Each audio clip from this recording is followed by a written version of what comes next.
Olá pessoal, boa tarde. Vamos a mais uma videoaula de geografia. Nesta ocasião nós vamos apresentar a hidrografia do Brasil. Vamos apresentar as principais bacias hidrográficas do nosso país, suas principais características, seus usos e seus impactos. Então vamos à nossa videoaula. Inicialmente coloquei aqui um mapa de um projeto desenvolvido por um casal de cientistas no ano de 2003 e 2004, o projeto chamado Brasil das Águas.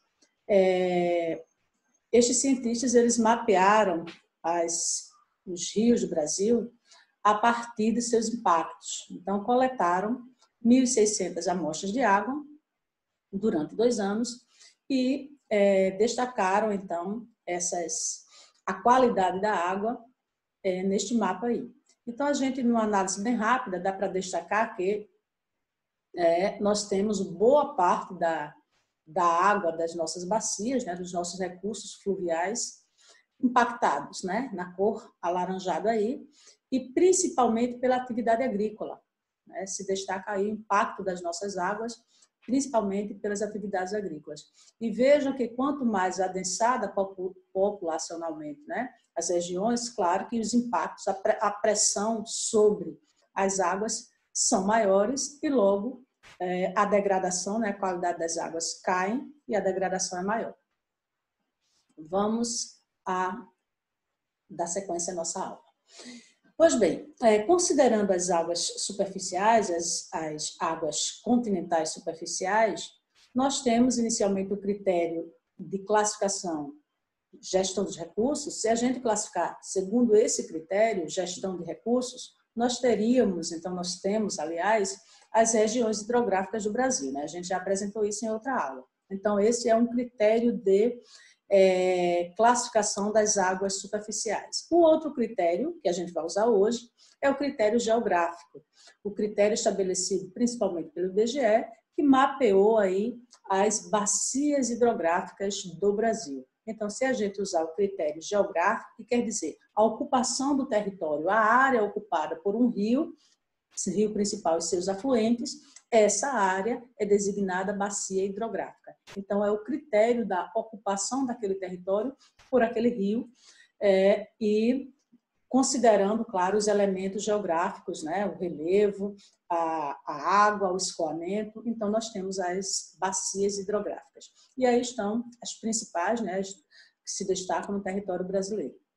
Neste outro mapa, há aqui uma relação entre bacia hidrográfica e a ocupação humana.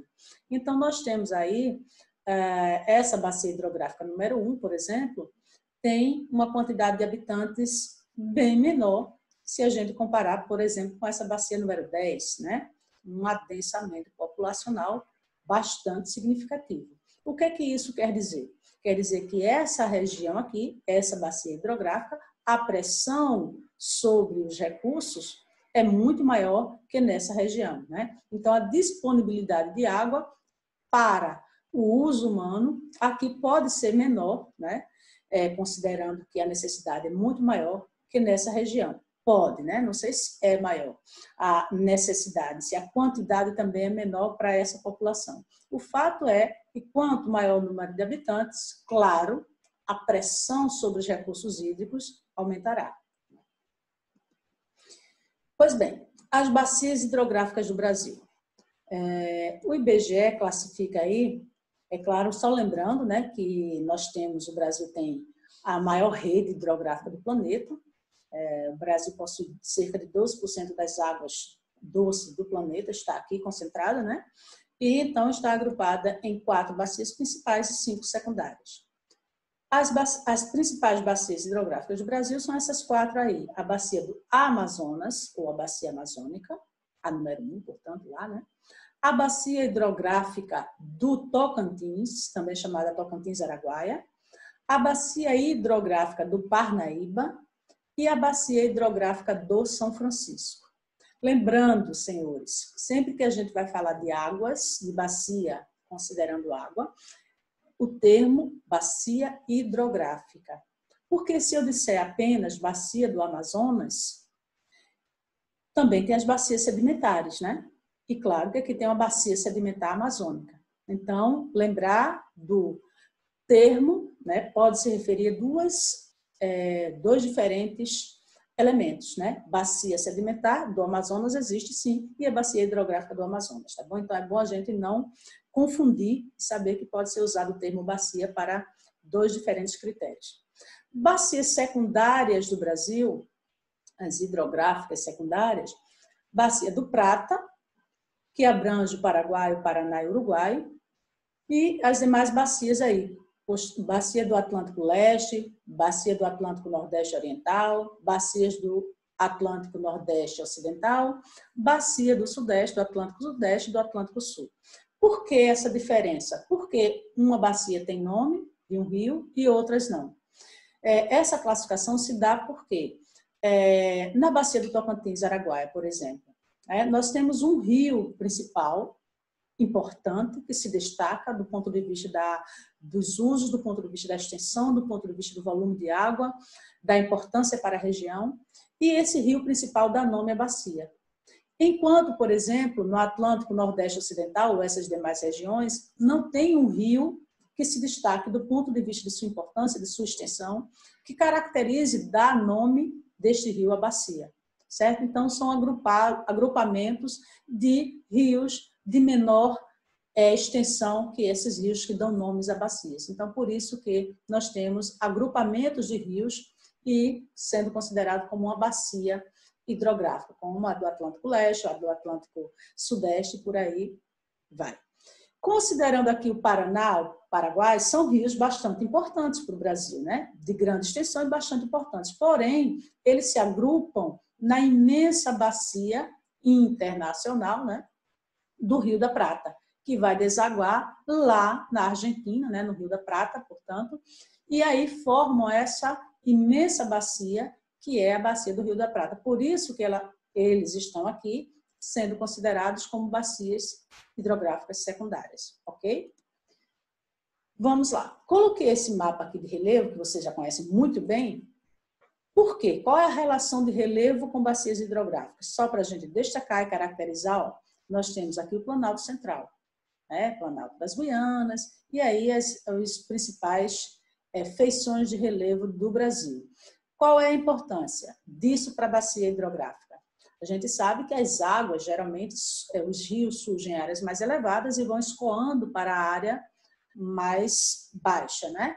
Sendo aqui o centro do Brasil, né? Uma das áreas mais altas, o Planalto Central, uma imensa área elevada, essa região, a gente já sabe, né, pode se formar muitos rios. E, na verdade, se formam. As principais bacias hidrográficas têm formação nessa região, né, que corre e vão escoar para o Atlântico, né, com escoamento para o Atlântico. Certo? Então, a importância aí de a gente relacionar o relevo com as águas. Pois bem, vamos destacar agora as principais bacias, suas características, seus usos, né? Dando aí o destaque para as bacias principais do país. Primeira delas, a amazônica. Claro, a bacia amazônica é uma bacia transfronteiriça, vocês já sabem o que é esse termo, né? Transfronteiriça, uma bacia que vai além da fronteira nacional, abrange em torno de 7 milhões de quilômetros quadrados, entre os países, né? Além do Brasil, né? A Colômbia, o Peru, a Colômbia, Venezuela, Equador, Bolívia e Brasil, né? Então, a imensa bacia amazônica que tem mais de 1.000 afluentes do Rio Amazonas, que é o rio principal. Essa bacia recebe água dos dois hemisférios. Lembrando, a linha do Equador atravessa aqui o Brasil, né? Portanto, o Rio Amazonas, que está aqui, ó, abaixo da linha do Equador, ao sul da linha do Equador, né, recebe águas, a bacia amazônica, do hemisfério norte e do hemisfério sul. Então, recebe água dos dois hemisférios. Olha a importância, olha o destaque dessa bacia amazônica, né, que superlativos ela apresenta. Divisores. O que são divisores? Áreas mais elevadas, para onde, né, que divide águas, que faz com que as águas escoem, ora para um lado, ora para outro lado. Então, a área elevada do relevo que divide bacias, que divide águas, né? Então, os divisores da bacia amazônica, quais são? A oeste, nós temos aqui a imensa Cordilheira dos Andes. Então, a água vai escoar, ora para um lado dos Andes, né? Para o oeste, ora para o leste, nesse caso aqui, as águas da bacia amazônica, né? Vêm também dos Andes, né? A nascente do Amazonas está na Cordilheira dos Andes. Ao sul, o que é que nós temos de relevo elevado aqui ao sul? Planalto Central Brasileiro. Ao norte, nós temos o Planalto das Guianas. E aí, no meio, né, nessa calha do Rio Amazonas, essa depressão, a planície do Rio Amazonas. E que escoa, claro, para o leste. Então, é um rio que corre, que escoa de oeste para leste. Ok. O que é que nós temos mais? Olha essa importância aí. Essa frase aí eu vou lembrar mais adiante. Os afluentes da margem direita conferem à bacia o maior potencial hidrelétrico do Brasil. Primeiro, como é que eu sei a margem? Imagine que você é o rio. O rio nasce aqui e está correndo, fluindo para o lado direito. Então, se eu estivesse andando nesse sentido, a minha direita é esse lado aqui, né? Se eu estiver me deslocando de oeste para leste, como o Rio Amazonas, este lado aqui, ó, é o lado direito, margem direita, margem esquerda. Ok? Vamos lá. O Amazonas, né? Ou a bacia amazônica, é a maior bacia hidrográfica do mundo. O Rio Amazonas é o maior rio do mundo em extensão, tamanho, em volume de água e em vazão. Lembrando que vazão é a quantidade de água que o rio despeja em sua foz, né? E o Rio Amazonas despeja 20% de toda a água doce que os oceanos recebem diariamente. Então, é bastante importante. Outro detalhe é que o rio principal desta bacia, o Rio Amazonas, ele é totalmente navegável, certo? E aí, sobre essa relação aí de tamanho, né? Nós sempre lembramos, né? Eventualmente a gente vê, o maior rio do mundo é o Nilo. E aí, no confronto Amazonas-Nilo, quem será que levou a melhor? Quem será que ganhou? O INPE, ele fez uma pesquisa, né? Os cientistas do INPE, munidos de equipamentos sofisticados, né? Foram tirar essa dúvida, foram pesquisar, né? Da nascente à foz dos dois principais rios do mundo, quer dizer, dos dois rios que disputam aí o título de ser o maior rio do mundo, e o INPE concluiu que o Rio Amazonas tem 140 quilômetros a mais que o Rio Nilo. Portanto, o Amazonas é o maior rio do mundo, segundo os cientistas do INPE, utilizando aí os métodos científicos com equipamentos sofisticados de medição. Pois bem, vamos lá. Paisagens impressionantes. O que é que tanto impressiona nessa bacia? Vamos destacar alguns elementos. Não dá para a gente discutir com muito detalhe, né, essa bacia amazônica, mas vamos lá. O que é que nós trouxemos aqui para discutir? Primeiro, ocupa quase a metade do território nacional, né? Quase a metade do Brasil é ocupado pela bacia amazônica, 45% do território. Banha 7 estados, né? Dos 26 estados, 7 são banhados pela bacia amazônica. Acre, Amazonas, Roraima, Rondônia, Amapá, Pará e Mato Grosso. Considerando seus rios, seus imensos rios, eu destaquei aqui alguns. O Amazonas, claro, o rio que dá nome à bacia, né? O mais importante. O Rio Trombetas, acho que vocês lembram que no Rio Trombetas, aqui na margem esquerda, um importante projeto de mineração se desenvolveu e se desenvolve, né? O projeto do Vale do Trombetas, né? Do Rio Trombetas, projeto de mineração, de exploração mineral.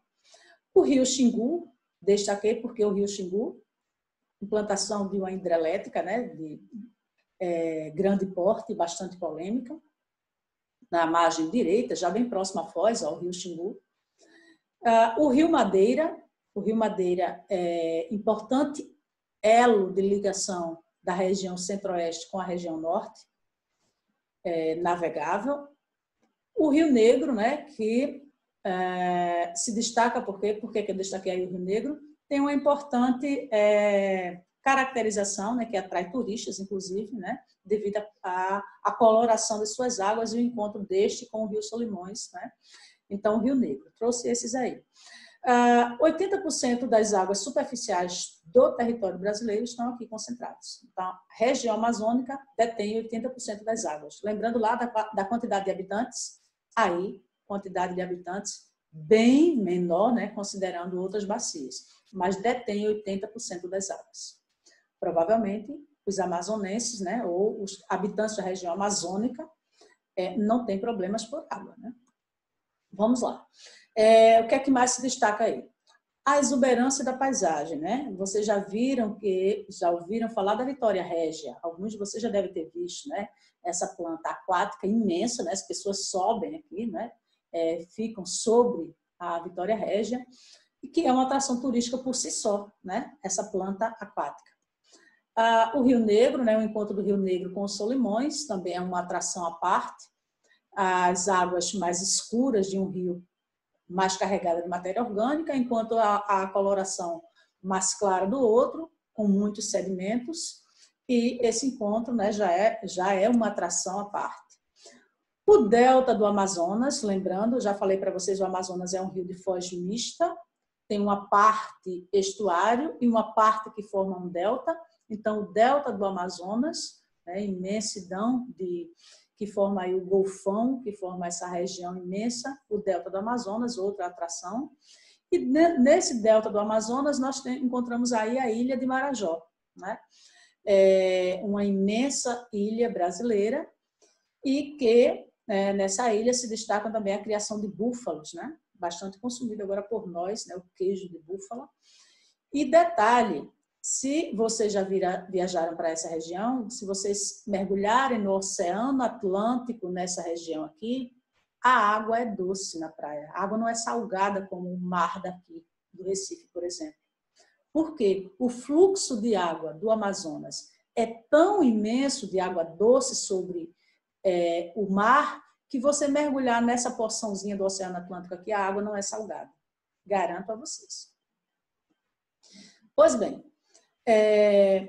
outro importante recurso, né, outra importante função da bacia amazônica é de prover o transporte das pessoas, de mercadorias e de bens, através das hidrovias.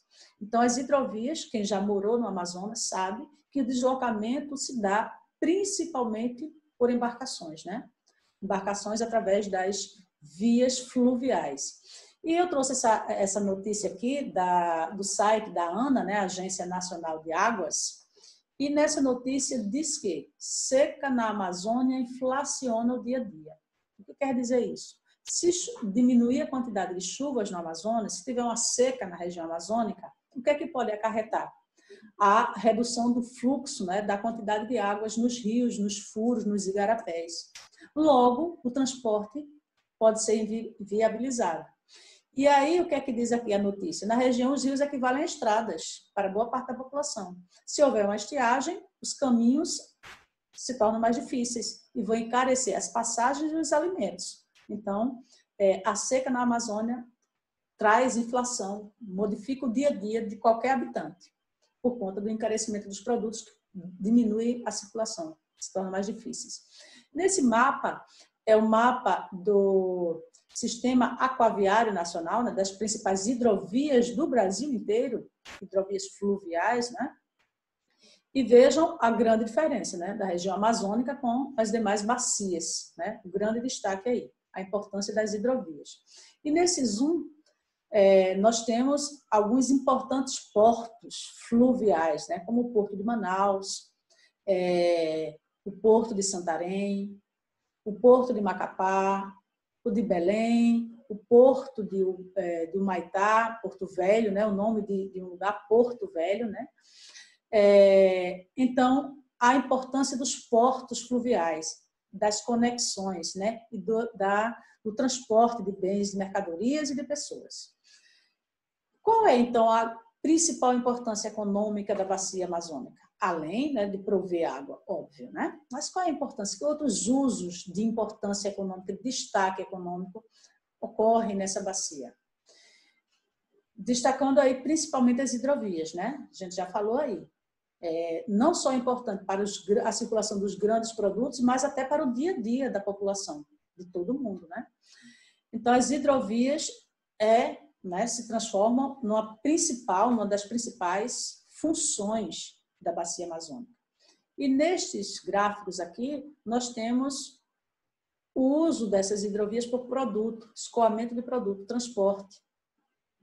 E vejo que o grande destaque, aqui tem um comparativo de 2010 e um prognóstico para 2030, vejo que o que se destaca, minérios, né? Exploração mineral, né? Claro, o transporte desses bens que são explorados na região norte, também, claro, vindo também da região centro-oeste, através do Rio Madeira. Mas aí nós temos principalmente a circulação de produtos minerais, né?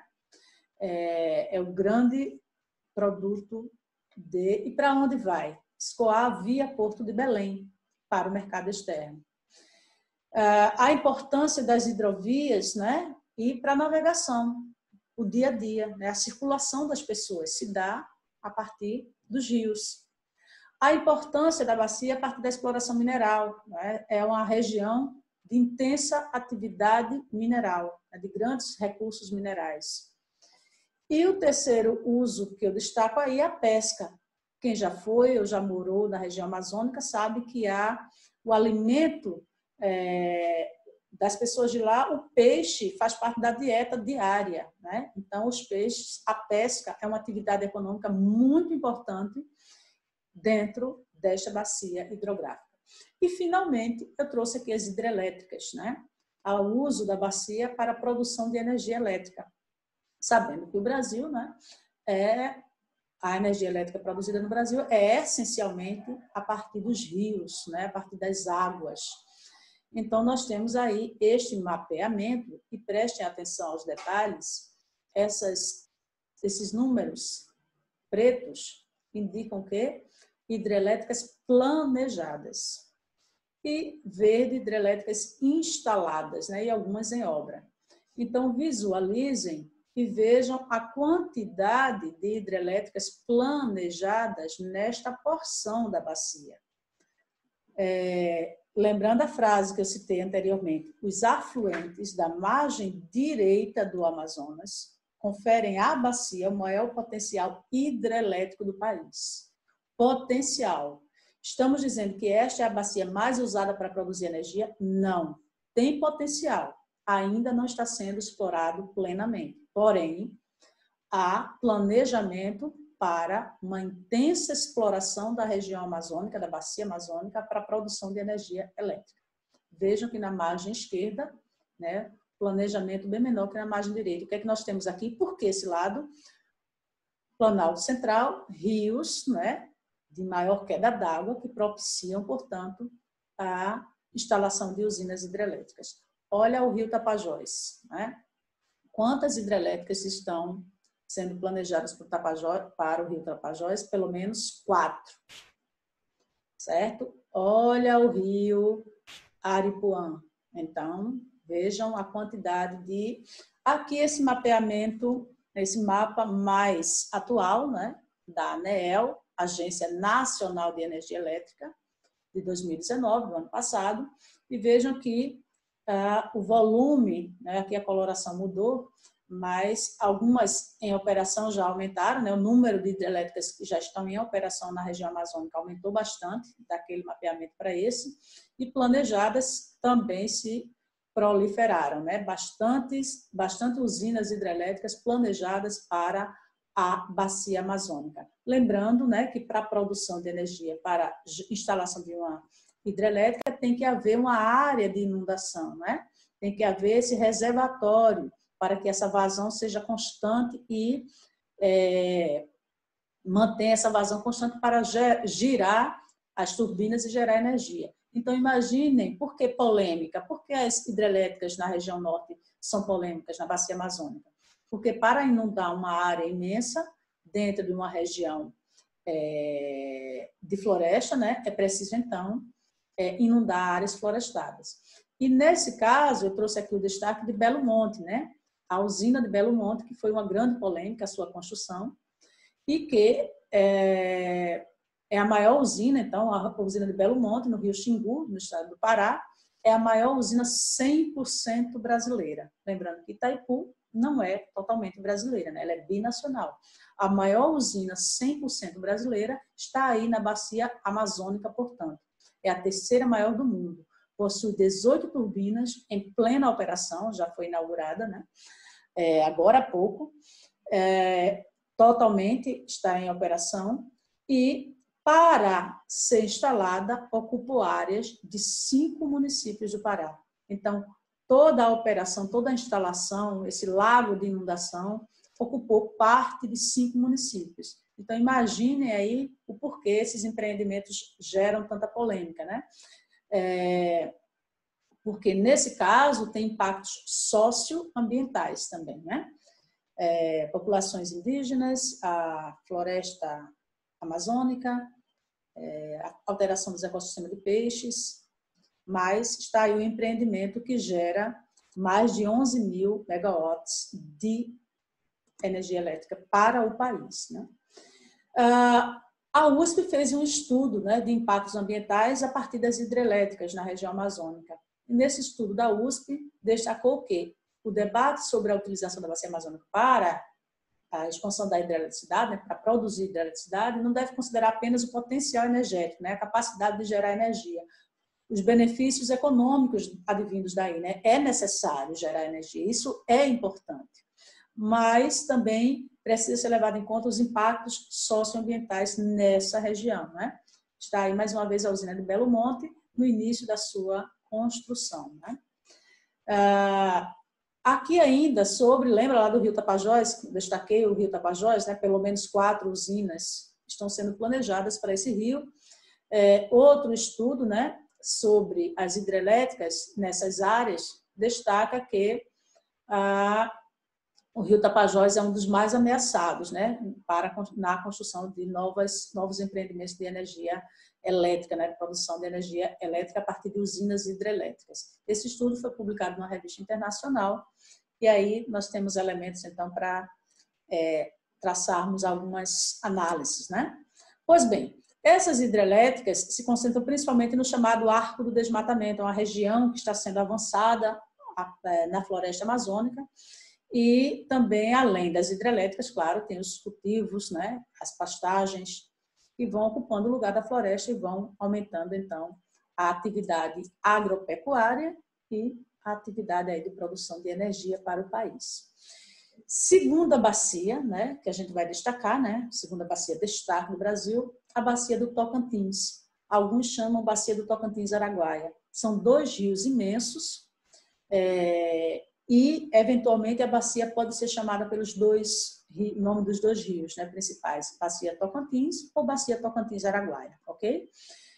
Aí está, né, a bacia do Tocantins e suas nascentes estão Planalto Central, mais uma vez, né, a chamada Caixa d'Água do Brasil, né? Lembra disso, né? Ou seja, por que a chamada Caixa d'Água? Porque é de onde provém boa parte das águas distribuídas para as bacias hidrográficas do país. Vamos lá, o que a gente trouxe de destaque dessa bacia. É a maior bacia inteiramente brasileira. A amazônica, ela é transfronteiriça. A Tocantins é totalmente brasileira. Então, é a maior bacia inteiramente brasileira. Compartilha a foz com o Amazonas, escoa no sentido sul-norte e se encontra com o Amazonas na foz, compartilha a foz, não é que se encontra com o Amazonas, compartilha a foz, não é o afluente do Amazonas, mas compartilha da imensa foz da bacia amazônica. Vamos lá, alguns destaques dessa bacia do Tocantins. Aqui está o Rio Amazonas, e aí vem para a sua imensa foz, né? Uma parte em estuário e uma parte em delta. E aqui está fluindo o Rio Tocantins, né? No sentido sul-norte, e chega então nessa imensa área deltaica e estuarina, né? Um lado estuário, outro lado delta da bacia amazônica. Então, flui e escoa no delta, no estuário amazônico, na porção direita. Faz parte aqui desse imenso estuário, dessa imensa região deltaica, o Golfo, aqui está o Golfo de Marajó, a ilha de Marajó, e nesse rio, vamos destacar aqui também a usina hidrelétrica de Tucuruí, uma importante usina de produção de energia do Brasil. Né?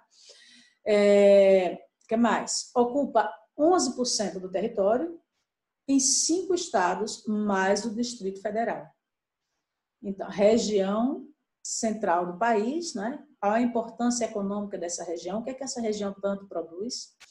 Tem um grande potencial econômico para turismo, especialmente turismo ecológico, pesca esportiva, praias fluviais, os principais rios, né?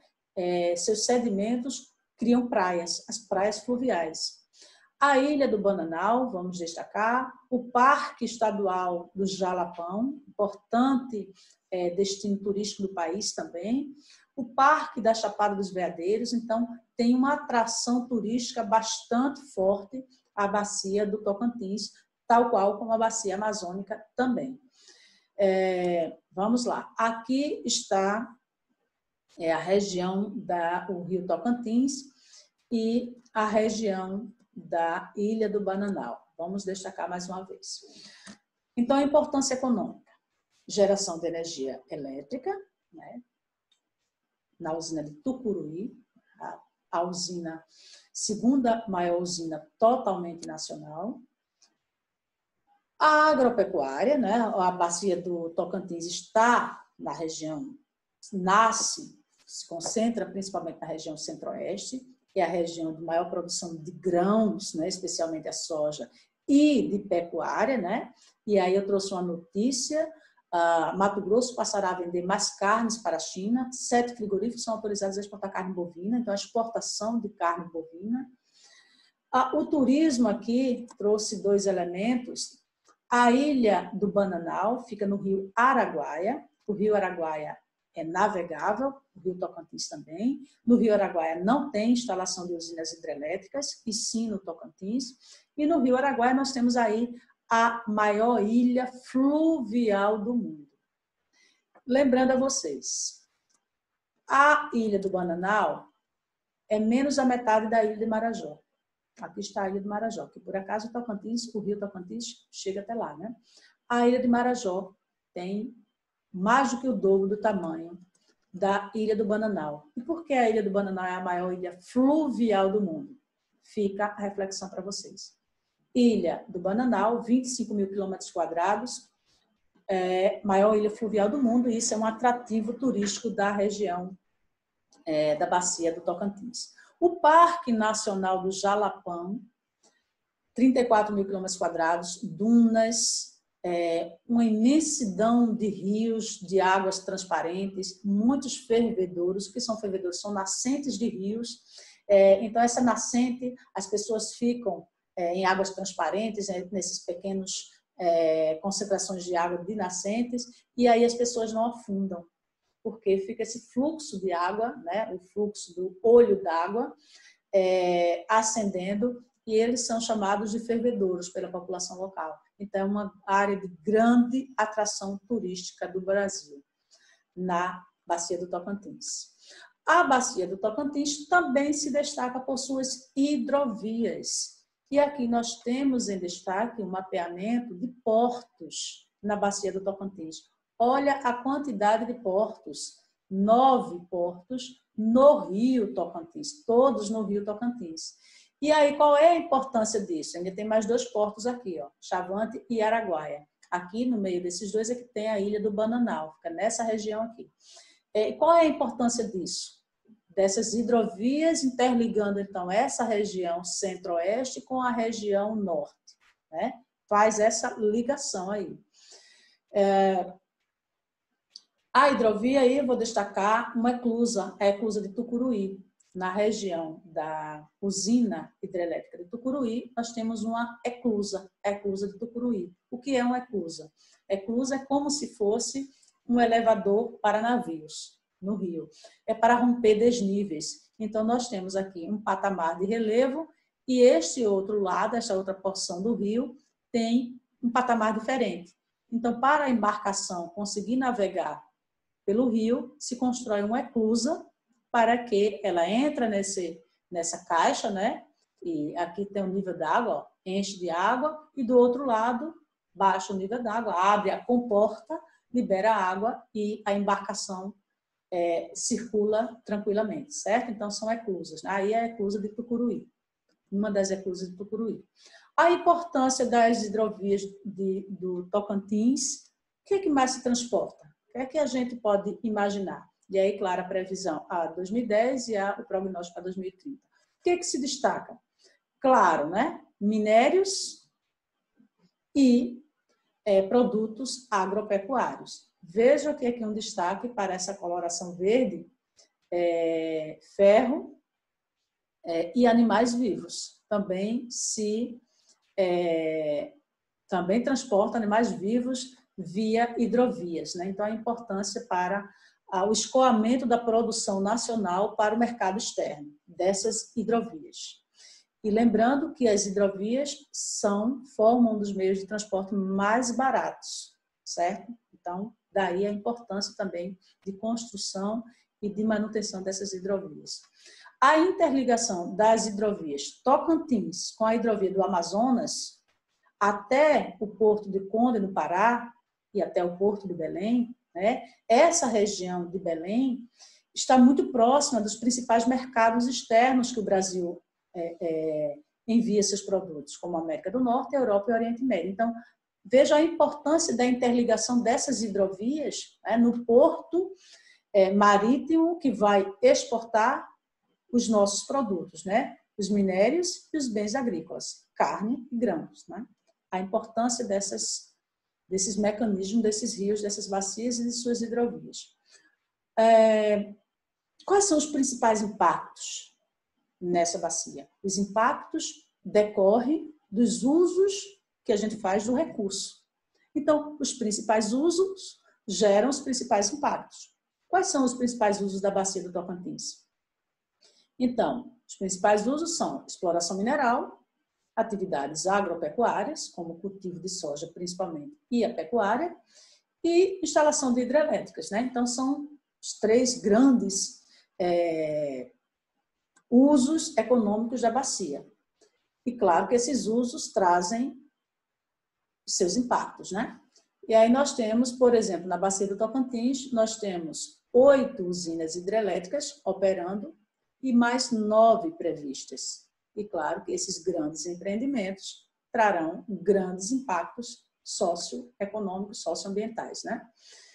Que impactos podem ser acarretados? Poluição, assoreamento dos rios, desmatamento, né, pelo avanço da pecuária e da soja, a indústria da madeira, né, legal ou ilegal, e a poluição química do solo, né, são os principais impactos sobre o meio ambiente da bacia do Tocantins.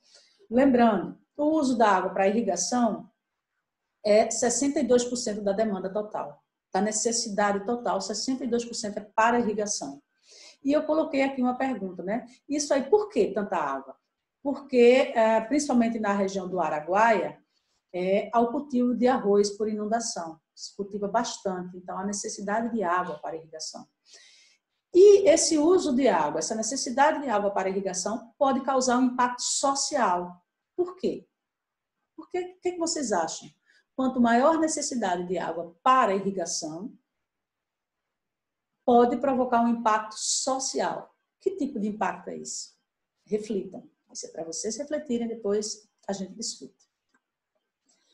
Outra bacia hidrográfica, né? A terceira aí, destaque. A bacia hidrográfica do Parnaíba, no Nordeste, né? Então, a primeira bacia do Nordeste, da região Nordeste. Aqui está a bacia hidrográfica do Parnaíba.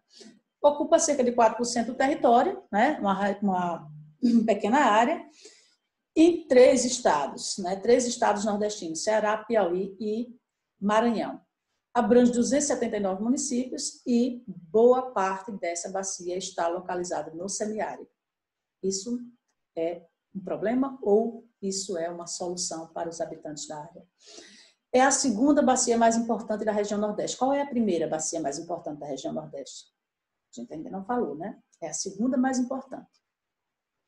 Nesse mapa, nós temos aí a relação de necessidade e quantidade de água disponível, né, para os usos. E percebemos que em alguns trechos da bacia do Parnaíba, do rio Parnaíba, há uma relação muito crítica. Ou seja, há uma grande demanda e pequena disponibilidade. Então, nós temos aí uma relação não muito equilibrada entre uso, entre necessidade e entre disponibilidade hídrica. Por que será que isso ocorre?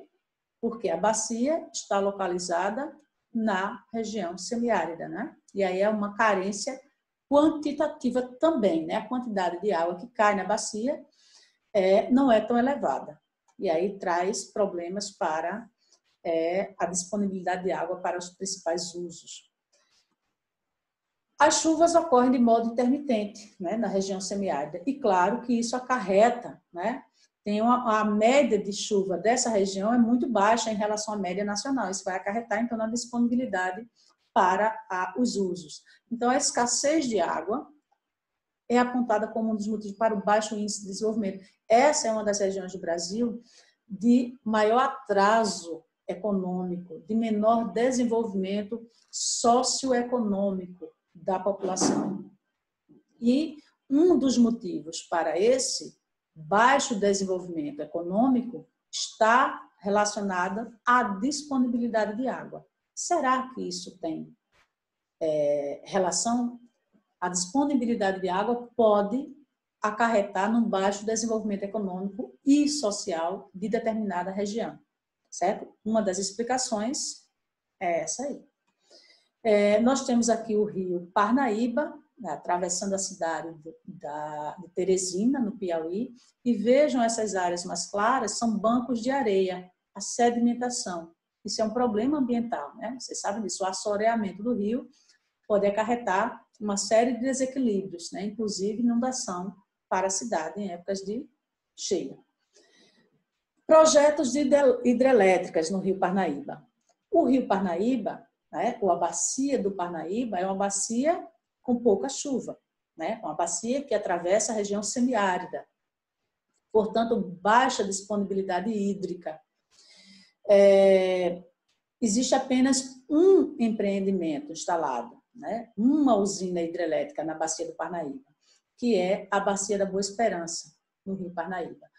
Porém, há estudo para implantação de mais 5 usinas, essas 5 aí, certo? Claro que se mantiver o nível de água, né, é preciso ter uma vazão constante para a geração de energia. Mas aí existem, então, 5 usinas previstas para serem instaladas na Bacia do Parnaíba. E eu trouxe aqui uma curiosidade sobre o rio Parnaíba. Piauí, isso é uma notícia agora, recente, Piauí vence litígio, vence disputa, vence o conflito no Supremo Tribunal Federal e ganha Chapada das Mangabeiras, do Tocantins. A Chapada das Mangabeiras é o lugar da nascente do rio Parnaíba. E havia um litígio aí entre Tocantins e Piauí, né? Havia uma disputa por essas terras. E aí o Piauí venceu, né? Agora, em 2020, o IBGE definiu que pertence ao Piauí. Portanto, o Piauí aumenta o seu território, né? Aumenta a sua extensão territorial, porque ganhou mais um pedaço de terra. A nascente, o lugar onde estão as nascentes do rio Parnaíba. Vamos lá, né? O Parnaíba, senhores, tem outro destaque importantíssimo. O rio Parnaíba forma o 3º maior delta oceânico do mundo, o chamado Delta das Américas. Em toda a América, né, no continente americano, só existe este delta. É o único rio brasileiro que sua foz é em delta, totalmente em delta. E é o único delta das Américas. Uma imensa região, aqui está, ó, lá vem o rio Parnaíba, aqui está o rio Parnaíba, e vai se abrindo aqui em vários braços, né? E formando esse imenso delta, essa região deltaica, que é o delta do Parnaíba, o 3º maior do mundo. É um fenômeno raro, em mar aberto, né? Adentrando ao mar, e só existem mais 2, o delta do Nilo e o delta do rio Mekong, certo? Um na África, um na Ásia, e esse é o das Américas. Na foz, né, no delta, os principais afluentes vão se abrindo, né, vão se ramificando e formam esse grandioso delta, mar adentro, e possui mais de 70 ilhas. Disse que são 73 ilhas no delta do Parnaíba, com mais de 2.700 quilômetros quadrados de extensão. Certo? Aí está uma pequena imagem das ilhas do delta do Parnaíba, uma atração turística brasileira também. Pois bem, a bacia hidrográfica do Paraguai, lembra? Eu disse as 4 principais, a gente falou da de São Francisco, mas a bacia do Paraguai, ela é uma importante bacia para a economia e, claro, né, suas funções ambientais importantíssimas para o Brasil. Então, vamos destacar aqui também a bacia do Paraguai, bacia hidrográfica do Paraguai. Aqui está a bacia hidrográfica do Paraguai, que forma, lembrando, é uma bacia transfronteiriça, né, não é totalmente brasileira. E na bacia do Paraguai está, então, o Pantanal, né, o maior pântano do mundo, né, em épocas de cheia, claro, forma a maior extensão alagada do mundo, mais de 100.000 quilômetros quadrados, certo? O Rio Paraguai nasce e 33% de sua, 1/3, portanto, né, cerca de 1/3 da bacia do Paraguai está no Brasil, mas também envolve, abrange a Argentina, a Bolívia e o Paraguai, por isso é uma bacia transfronteiriça, né? Ultrapassa as fronteiras nacionais.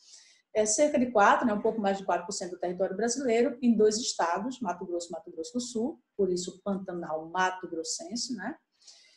Boa parte do Pantanal está nessa bacia, que forma, então, a maior área úmida contínua do planeta por ocasião das cheias, né, do período de cheias, período de chuvas. O Pantanal é um patrimônio nacional, patrimônio ambiental nacional. A Unesco também definiu essa região como uma reserva da biosfera, reserva mundial da biosfera, patrimônio da humanidade. E, claro, esse ambiente, né? Então, toda essa importância ambiental existe por conta de sua relação com as águas, né? Com a bacia, com a quantidade de água disponível nessa região. Outro destaque, além do Pantanal, a bacia do Paraguai forma a maior hidrovia, né? Juntando com a do Paraná, a maior hidrovia transfronteiriça do Brasil, certo? A hidrovia do Paraguai se une com a do Paraná e forma a hidrovia Mercosul. Interliga 5 países. Imagina, hidrovias, né, que vão interligar 5 países. Olha a importância para o escoamento de produção de soja, de minérios do Centro-Oeste, especialmente, né? Aqui nós temos o maciço do Urucum, lembra? A exploração de manganês e ferro. E nós temos aí, dentro dessa hidrovia importantíssima que liga Cáceres, no Mato Grosso, até Uruguai e Argentina. Então, veja a imensidão, a importância dessa hidrovia. E dentro dessa hidrovia, o principal porto é o porto de Corumbá, né? É um porto importantíssimo, e quem estudou história lembra, né? Inclusive na ocasião da Guerra do Paraguai, né, o Porto de Corumbá, Mato Grosso, é uma cidade histórica, Corumbá, em Mato Grosso do Sul, e esse porto é o principal desta hidrovia. Então, vejam aí a extensão da hidrovia do Mercosul, né, juntando aí as bacias interligadas com mais de 700.000 quilômetros quadrados de conexão via rios. Ainda dentro da bacia do Paraguai, vamos destacar alguns usos, né? O uso da hidrovia, claro, e aí destacando o Porto de Corumbá, Mato Grosso do Sul, para escoamento de minérios, como a gente já falou, né, do maciço de Urucum, bens agrícolas. Estamos aí na região centro-oeste, né? Principal produção de grãos, né? Do Brasil, e também, né, pecuária. Nós temos também os usos diversos, como o turismo, o Pantanal por si só, mas aí também tem o campeonato de pesca, mundial de pesca, que ocorre em Cáceres, no Mato Grosso. Então, a atração turística também na bacia, o uso turístico. E aqui tem um destaque para os principais usos da bacia. O que é que nós temos? indústria, 3%, irrigação, 23%, urbana, 28%, rural e animal, eu destaquei aqui, daqui a pouco a gente destaca isso aí. Vejam os usos da bacia. É a única bacia hidrográfica do Brasil que tem como principal uso de suas águas a dessedentação dos animais, matar a sede dos animais. Por quê? Então, o principal uso das águas da bacia do Paraguai é voltado para os animais. Quase a metade, né, dos recursos hídricos da bacia do Paraguai é para os animais. Por que isso? Mais um raciocínio para vocês. Por que será? Por que é que ocorre isso? Mais uma reflexão. E os impactos ambientais? Advém dos usos, né? Vamos lá. Aqui eu trouxe mais uma reportagem de agora, de agosto, usinas hidrelétricas. O Ministério Público Federal defende o estudo da bacia hidrográfica do Pantanal para concessão de licenças de instalação de usinas hidrelétricas. Os principais usos são hidrelétricas e pecuária, né? E, claro, agropecuária. E aí o Ministério Público está intervindo para uma melhor análise para a concessão de empreendimentos. E existem pelo menos 120 empreendimentos idealizados de hidrelétricas no Pantanal. Então, é preciso compatibilizar isso. Claro que é preciso gerar energia, mas também é preciso a conservação ambiental. Isso é o Ministério Público agora, em agosto, falando, né? Destacando essa relação entre produção de energia e preservação, conservação ambiental. Nós temos aqui 2 usinas hidrelétricas do Pantanal, lembrando, né, que a área inundada, né, a quantidade de área para construir uma hidrelétrica. O outro uso, né, o uso da pecuária, da agropecuária, a maior fazenda do Brasil está na bacia do Paraguai, está em Goiás. A maior fazenda do Brasil tem 135 mil hectares. Equivale ao Rio de Janeiro ou a Nova York. 95 mil hectares só ocupado por pastos, alimentação para o gado. Então, isso traz um impacto muito grande. São os 2 principais usos, né? Aí a fazenda de gado no Pantanal, né? Então, a expansão da pecuária e também do cultivo de soja no Pantanal, claro que vai ter um impacto imenso sobre o meio ambiente, né? Principalmente o desmatamento, e também causa erosão. Aumenta o transporte de sedimentos e pode assorear os rios pantaneiros também. Então, os impactos advindos das principais atividades econômicas. E aí as hidrelétricas, né, do Pantanal, as hidrelétricas, algumas já em operação, e como o Ministério Público destacou, mais de 120 empreendimentos sendo projetados para serem instalados no Pantanal. Só lembrando, o Pantanal é uma imensa planície. É claro que a geração de energia numa região de planície é mais difícil do que nas regiões de maior declividade. Porém, não é impossível, está aí a prova dos projetos. Bom, chegamos na segunda bacia do Nordeste, a bacia hidrográfica mais importante para o Nordeste, a bacia do São Francisco. O Rio São Francisco é definido como o rio da integração nacional. Por que isso? Porque integra 3 regiões brasileiras. É o rio essencialmente nordestino, né? Sua grande extensão está na região Nordeste, porém suas nascentes estão no Sudeste, né, em Minas Gerais, e também banha um pouco da região Centro-Oeste. Então, o Rio São Francisco, chamado de Velho Chico, é 100% nacional e maior extensão dos rios 100% nacional. Ele serve de limites de estado, da Bahia com Pernambuco e Alagoas. Então, limite de Bahia com Pernambuco é o São Francisco, o limite da Bahia com Alagoas também é o São Francisco. E também serve de limites entre Alagoas e Sergipe, na sua foz, né? Atravessa boa parte do semiárido nordestino, é o rio do semiárido, né? Embora não seja intermitente, né? É um rio perene. Abrange cerca de 7,5% do território nacional, nasce em Minas, banha o Distrito Federal, Goiás, portanto, região Sudeste, região Centro-Oeste e região Nordeste. Por isso ele é chamado rio que integra regiões, da integração nacional. Ele faz integração entre 3 diferentes regiões. E também ele atravessa áreas de diferentes biomas, como o Cerrado, a Caatinga e a Mata Atlântica, né? Então, a importância do Rio São Francisco. Mais de 500 municípios, sendo 97 municípios em suas margens, usam o Rio São Francisco para os diversos fins econômicos. Quase 3.000 quilômetros de extensão no sentido sul-norte, né? Grosso modo, sul-norte e depois para leste, né? Essa é a direção do São Francisco. Atravessa o semiárido nordestino. E quais são os aproveitamentos, principais usos? Principalmente hidrelétrico, irrigação, navegação e, claro, água, pesca, aquicultura são os principais usos, especialmente hidrelétrico e irrigação. São os 2 usos econômicos do São Francisco que se destacam. Vamos a eles, né? O São Francisco é considerado como... Lembra da frase que eu perguntei a vocês lá sobre o Rio Parnaíba? O que é que falava a frase?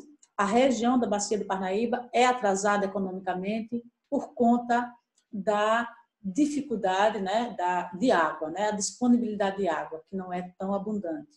O São Francisco é considerado como um dos principais fatores para o desenvolvimento do Nordeste. Portanto, o desenvolvimento econômico do Nordeste está atrelado ao Rio São Francisco, certo?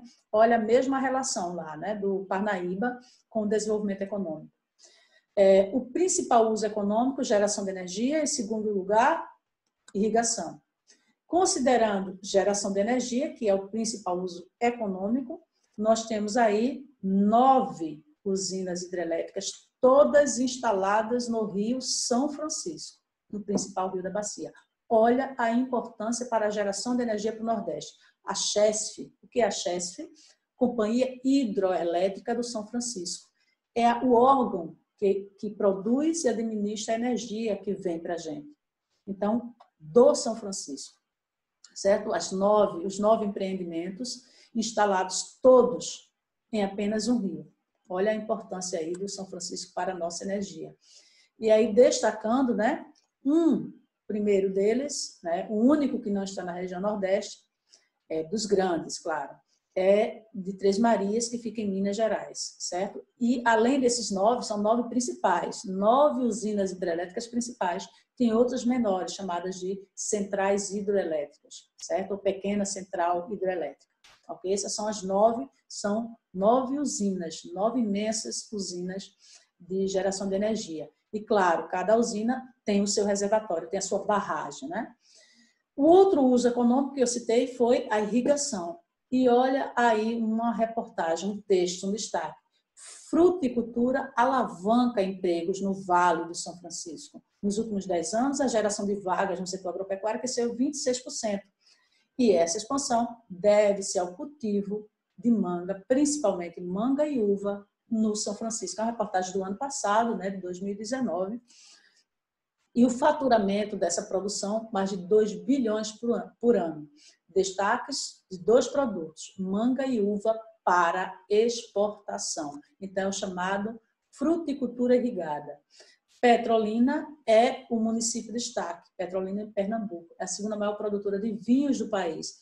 Além da uva para exportação, também tem um polo de produção de vinho, polo vinícola.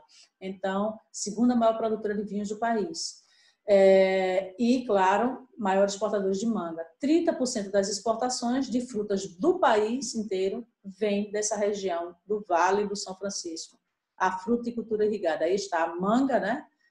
Tipo exportação, e a uva tipo exportação e para a produção de vinhos.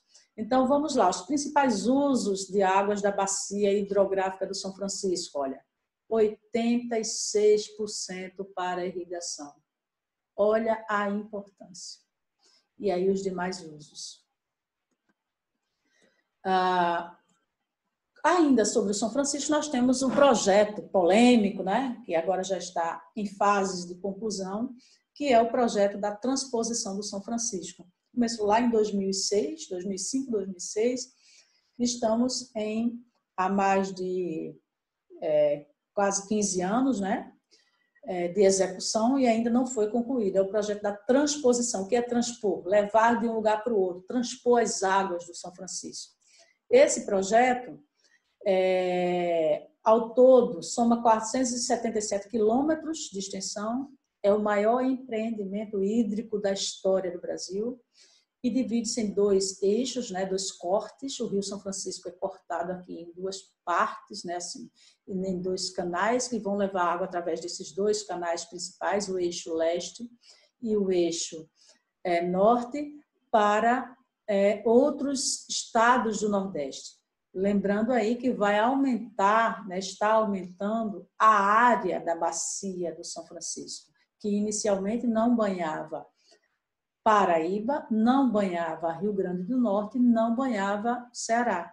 E com a transposição, então, esse rio realmente passa a integrar muito mais, né, fazer uma integração entre os estados do Nordeste. Segundo a Agência Nacional das Águas, o objetivo do projeto de integração do São Francisco é levar água a 12 milhões de pessoas em 390 municípios, Ceará, Paraíba, Pernambuco e Rio Grande do Norte. Um eixo saindo de Itaparica, na Bahia, o outro eixo saindo de Cabrobó e levando águas. O rio do semiárido. Lembrando que uma dessas fases foi inaugurada agora há pouco, né? Um desses canais aí, daqui a pouco mostro a reportagem para vocês.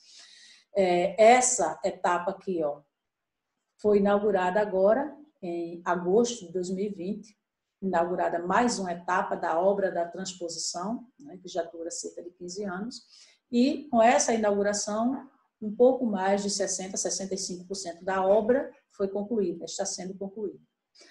E, além desses uso para fins, né, de irrigação, de geração de energia elétrica e de consumo, também tem o uso da hidrovia, né, o transporte fluvial. E no São Francisco também tem algumas eclusas. Aqui está a eclusa de Sobradinho, né, para transpor os desníveis. A hidrovia do São Francisco liga o centro-sul do Nordeste ao Nordeste e transporta, claro, os grãos produzidos na Bahia, no Piauí, frutas do polo irrigado, e também serve como circuito turístico. Acho que alguns de vocês já devem ter ido a alguma cidade que tem como atração turística navegação no Rio São Francisco, por exemplo, Piranhas, né? Tem Xingó, Alagoas, né? Algumas das atrações são embarcações no Rio São Francisco. Vamos lá. E aí nós temos, então, essa interligação, né, das hidrovias do Rio São Francisco com a região sudeste, né, em Minas Gerais, a partir de Minas Gerais. Bom, a outra bacia que a gente precisa destacar é a bacia do Paraná. Não é destaque entre as principais, mas que compõe, né, a grande bacia do Prata. E a bacia do Paraná é importante para o Brasil porque nela está instalada uma das maiores usinas hidrelétricas do mundo, né, a hidrelétrica de Itaipu, a usina binacional. Ocupa 10% do Brasil, em 6 estados e mais o Distrito Federal, né, em 7 unidades da federação, portanto. É a bacia mais populosa, onde está a maior concentração e também concentração de pessoas e também a maior concentração econômica, né, mais desenvolvida do ponto de vista econômico. Claro que quanto maior concentração populacional e desenvolvimento, gera demanda por água, né? Principalmente para o uso industrial. É a região economicamente mais ativa do país. Então, a demanda por água para as indústrias é enorme, né? E também tem um maior aproveitamento hidráulico utilizado por bacia, né? Quanto maior o número de pessoas e maior quantidade de indústrias, maior necessidade de produção de energia elétrica. O Paraná é o principal formador desta bacia, né, da Bacia do Paraná, e também, claro, da Bacia do Prata, é o principal rio da Bacia do Prata, que compõe a super Bacia do Prata. É o segundo maior rio da América do Sul, perde apenas para... Qual é o maior rio da América do Sul? É o maior do mundo, né? Então ele perde apenas para o Amazonas. Aqui está a usina hidrelétrica de Itaipu, é uma usina binacional, né, entre Brasil e Paraguai. Fornece mais, né, cerca de 11% da energia que o Brasil usa, que o Brasil necessita e usa, e 88% do que o Paraguai usa. O Paraguai nem utiliza toda a sua disponibilidade e vende uma parte para o Brasil, né? Inclusive tem um conflito, né? Os paraguaios dizem que vende muito barato a energia que é da cota deles, eles vendem de volta para o Brasil. Pois bem, aí está a hidrelétrica de Itaipu, no Rio Paraná, no estado do Paraná, e gera mais de 14 mil megawatts de energia. A maior do Brasil gera em torno de 11 mil, né? Mas essa daqui não é totalmente nacional. Por isso que a maior usina hidrelétrica do Brasil é a de Belo Monte, que produz cerca de 11 mil, porque ela é totalmente nacional. Essa é uma das maiores do mundo também, né? Eventualmente tem a disputa aí entre Itaipu e Três Gargantas, na China, a maior usina hidrelétrica do mundo, né? Porém, a produção, eventualmente, Itaipu vence, porque depende da água, né? A produção de energia depende da água. E nem sempre todas as turbinas de uma hidrelétrica são acionadas, porque essa vazão, esse volume, tem que ser constante para a vazão também ser constante. Então, tem que ter um imenso volume de água para controlar a vazão. E nem sempre todas as turbinas podem ser acionadas, certo? E aqui foi uma reportagem de uma disputa, né? Itaipu mantém o recorde de geração mesmo, com produção excepcional de Três Gargantas. Mesmo assim, Itaipu produz mais que Três Gargantas. Vamos lá, né? Alguns afluentes importantes da bacia do Paraná, bastante conhecidos de todos nós, o Rio Iguaçu. O Rio Iguaçu, que fica em Foz do Iguaçu, vocês todos devem conhecer, porque tem as famosas, mundialmente famosas, cataratas de Iguaçu. Uma das 7 maravilhas do mundo, patrimônio natural da humanidade. Fica na fronteira do Brasil com a Argentina e é uma atração turística mundial há 80 anos. Né? 81 agora em 2020. Outro importante rio do afluente do Paraná, o seu destaque nem é tanto pela sua beleza e sua importância turística, mas sim pelo símbolo da poluição de águas no Brasil e no mundo, né? Um dos rios mais poluídos do mundo é o rio Tietê, é um dos afluentes que formam a bacia do Paraná, certo? Em 8 anos de tentativa de despoluição, já consumiu mais quase 2 bilhões de recursos. Isso é o Tribunal de Contas do Estado de São Paulo que está alertando o consumo de dinheiro público para a tentativa de despoluição do Tietê, o maior rio de São Paulo, né? O rio um dos mais poluídos do mundo e do Brasil. Então, destaque aí da bacia do Paraguai. E finalizando a aula, esse mapa aqui do Sistema Nacional de Informações sobre Recursos Hídricos, o órgão governamental, que destaca aí a qualidade das águas. E aí trechos críticos, né, trechos menos críticos. Vejam que, claro, né, remetendo ao primeiro mapa, onde há maior concentração de pessoas de atividade econômica, maior pressão sobre os recursos hídricos e a qualidade da água, claro, vai cair. Então, nós temos aí destaques. Essa região semiárida, claro, é uma questão quantitativa, né? A criticidade aqui é pelo fator quantitativo, pouca água disponível. Nas demais regiões aí, ó, essa coloração aí, o que é que indica? Críticos do ponto de vista da qualidade, né? Então, são trechos críticos das bacias críticas do ponto de vista da qualidade. E a cozinha verde, conflito por água. Tem muita demanda para irrigação, então há um conflito. Por quê? Foi a pergunta que eu fiz a vocês. Por que isso gera um conflito? Porque isso é um problema social, né? Há um conflito de uso. Muita água para irrigação vai gerar um conflito, porque precisa de outros usos, né? Existem outros usos para a água, que não só a irrigação, ok? Então, assim, a gente vai finalizando a aula, e neste último mapa, quero remeter novamente lá ao início. Aqui é um mapa da potencialidade e da geração de energia hidráulica, né? A partir do uso das águas. Lembrando, a bacia amazônica, a coloração vermelha é o quê? Em estudo. A coloração preta é o potencial já usado. Vejam, qual é a bacia brasileira que tem grande potencial já explorado, quase o potencial, quase a metade ou mais da metade já explorado, né? Então, nós temos aqui algumas bacias, né, que se destacam tendo o seu potencial bastante explorado, enquanto a bacia amazônica tem pouca exploração ainda. Existe ainda um imenso potencial de geração de energia hidráulica nessa bacia, porém ainda não está sendo plenamente explorado, ok? E para finalizar a aula, a reflexão, né, que sempre eu deixo para vocês.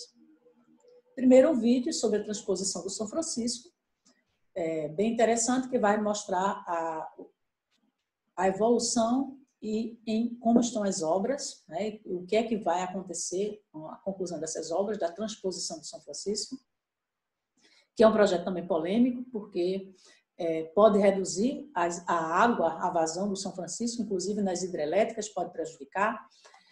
Há estudos sobre isso, não se sabe de certeza.